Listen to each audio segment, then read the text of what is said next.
Oi, Prof. Natália. Meu nome é Marília, eu sou aluna do Polo de Santo Antônio da Patrulha. Eu tive um imprevisto com a minha mãe no dia, estava com tudo organizado para participar da aula e não pude estar presente, né? A minha mãe teve um imprevisto, se machucou e eu tive que acompanhá-la no hospital.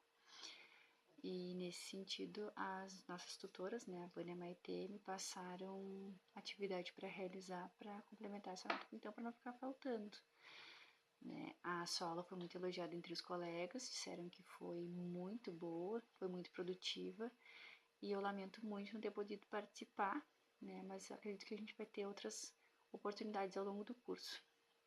Né? Então, respondendo aos seus apontamentos, né? Sendo que o primeiro deles está falando sobre o papel do fono, né? Do fonoaudiólogo. Eu já tive uma pós-graduação, realizei uma pós-graduação em atendimento educacional especializado há uns 2 anos atrás, uns 2 anos e meio, quando eu fiz essa especialização, porque eu sou psicóloga, e foi uma área que me chamou a atenção, porém, essa parte direcionada ao surdo, ela não é muito ampla, assim, ela sempre deixa um pouquinho a desejar. Então, através do seu material, eu pude compreender que o papel do fonoaudiólogo hoje, ele é um pouco diferente daquele que se tinha antigamente, porque até um tempo atrás, o papel estava muito direcionado para oralizar a pessoa surda. E hoje não, está mais no sentido de complementar o acesso da pessoa surda a Libras, né? Auxiliar nesse processo de construção. Eu acredito, inclusive, que seja um processo de construção de identidade, né? Que passa muito mais pelo sentido do que da oralização, né? De estar inserido num contexto com outras pessoas surdas e assim potencializar essa aquisição, né? Porque a gente sabe que a maioria das crianças surdas, elas nascem de pais ouvintes e esses pais geralmente não conhecem Libras, então a criança vai ser inserida nesse contexto muito tardiamente, geralmente quando ela chega na escola. Então a importância da escola nesse papel também é fundamental, porque é ela que vai inserir esse aluno no contexto e auxiliar nesse processo de autoconhecimento, inclusive, né? E de conhecimento de uma língua, que é a língua brasileira de sinais para nós que estamos aqui no Brasil, né?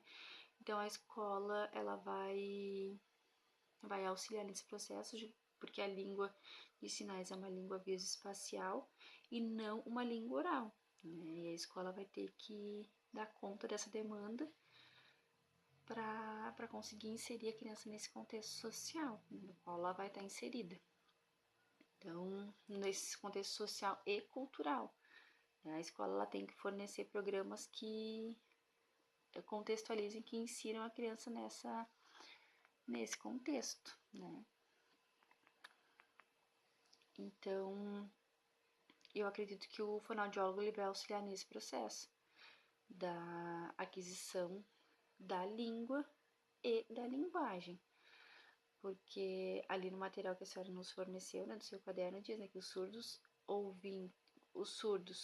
e ouvintes, filhos de pais surdos, eles constituem linguagem independente dessa discussão.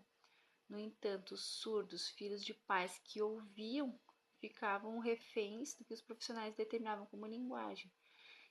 E aí as faculdades, as universidades de fonoaudiologia, elas ainda formavam os profissionais para oralização dessas crianças, né? E hoje já tem um papel mais redefinido, que é auxiliar o surdo nesse contexto não de oralização, mas de trabalhar com a linguagem, com os distúrbios da linguagem, gerado pelo fato da criança ter acesso muito tarde à língua de sinais, né?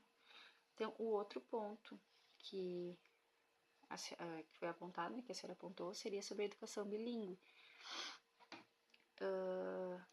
Pelo que eu li também no material, né, no nossos cadernos, materiais que a senhora passou, a gente estuda que a maioria das pessoas tem acesso às línguas faladas, que elas vão se constituir através do som, que são inacessíveis à criança surda, né, visto que essa criança ela vai ter acesso à linguagem por meio de uma língua que ela observa e sinaliza, e não não escuta, né? Que vai ser independente do som.